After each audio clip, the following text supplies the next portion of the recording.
Here's how I get landlords to let me sublet their properties legally. That's right, legally. Here's the exact script that I use. This is a business model called rent to rent, and how this works is I rent a property for around £1,500 from a landlord. I then give the property a cosmetic refurbishment, painting, decorating, sometimes laying laminate flooring or new carpets. Then I furnish the property and stage it, make it look really nice and appealing, homely. And then I list it on short-term stay platforms, right? So booking.com, Airbnb or Spare Room. I rent the property out either by the night for around 20 nights out of the month, or I rent the property out by the room, normally on a month-to-month basis, to working professionals. And after all of my expenses, so the landlord rent, the running costs, gas, electric, water, Wi-Fi, etc., I'm normally left with around £900 a month in profit. Now, I know you're probably thinking, why would a landlord let me do this? Well, landlords let me do this because the main reason is it's passive income for them,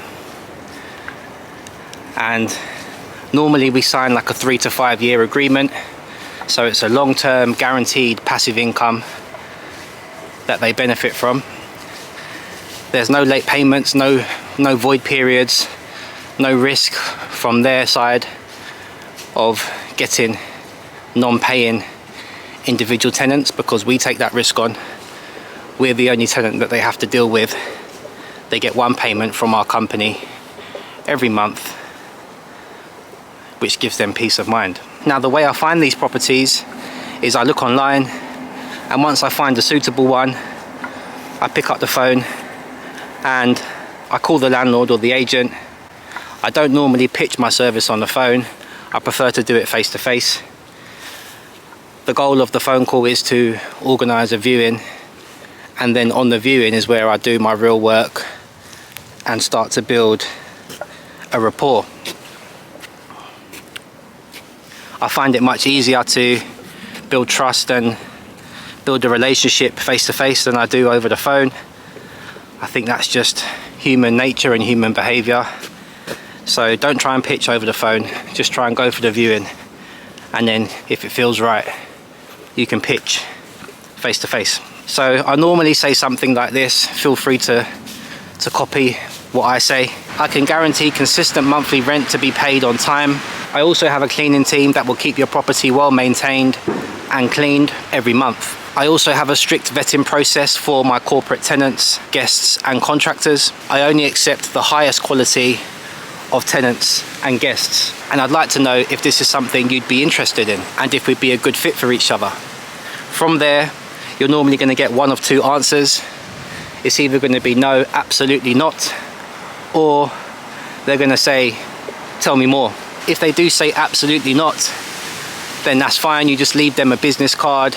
Maybe they'll change their mind later on down the line, and then you keep it moving. If they show interest and they say they're interested in learning more, then you can send them to your website, or you can give them a brochure or a leaflet that explains your service in more detail, or you can just tell them in more detail there and then how it all works. But before you go into more detail, you should find out a bit more about them, ask them questions, find out what problems they have had in the past. For example, a non-paying tenant or a tenant that wouldn't leave the property.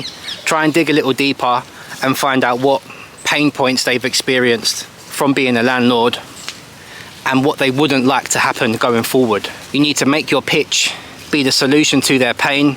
Mention that your cleaners or housekeeper will be visiting the property once or twice a month, and they'll be your eyes and ears and let you know if the property's being well maintained or not. If they start mentioning void periods or non-paying tenants, mention that they wouldn't have that problem if they worked with you, because you're going to give them a long-term fixed guaranteed rent.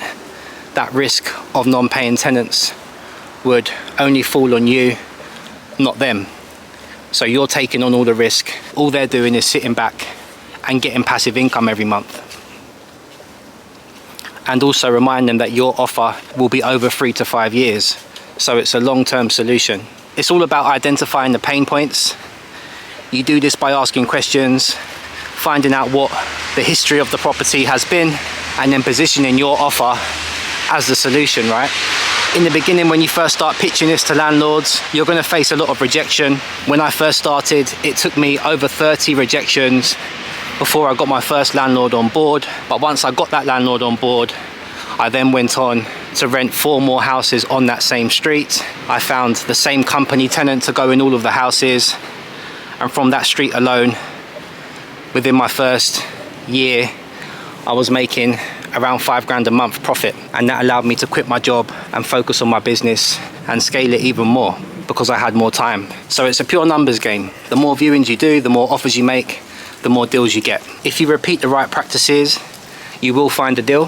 However, most people fail because they can't handle 5 to 10 rejections. Most people don't have the resilience to hear no and keep going. So oftentimes they give up too soon. You have to stay consistent. If there's one piece of advice I could give you, it's that you have to stay consistent. All of my students that have succeeded from this, they're consistent. If they hear no on a Friday, they get back up on a Monday and they go again. And it's the consistency of doing the correct work over a sustained period of time that will get you off the ground. So this has been a brief breakdown of exactly how I get landlords to let me legally sublet their properties. If you'd like me to teach you how to start or scale your rent-to-rent business, I'll put a link in the video description below. Click the link and book in a call. It's a free call. On that call, we'll have a chat, get to know each other, and see if we'd be a good fit to work together. If not, that's fine too. Keep watching the videos, keep getting inspired by the content. And as always, I'll see you on the next one.